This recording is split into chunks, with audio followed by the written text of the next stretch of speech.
ভাই, ওই কোণাতে যে ঘরটা ছিল না, ওটা আমি বুক করে নিয়েছি। আরে বাহ ভাই, তাহলে তো ডাবল পার্টি চাই। ডাবল কেন? ঘর তো একটাই নিয়েছি।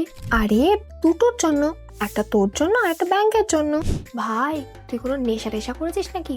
এখনই তো বললাম একটা ঘর নিয়েছি ওই কোণায়। তোর 1 কোটি টাকার ঘরের জন্য তুই ব্যাংক থেকে 80 লক্ষ টাকার লোন নিয়েছিস 25 বছরের জন্য।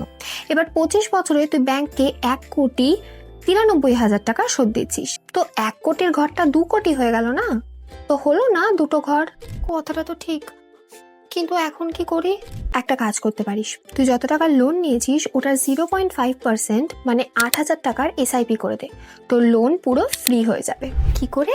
দেখ, তুই 25 বছরে ব্যাংককে 1.1 crore ইন্টারেস্ট দিচ্ছিস। এখন তুই যদি 8,000 টাকার SIP করে নিস, তো 11%-এর রিটার্ন হিসাবে তোর এখানেও একই টাকা হয়ে যাবে। ভাই, কথাটা তো ঠিক বলেছিস।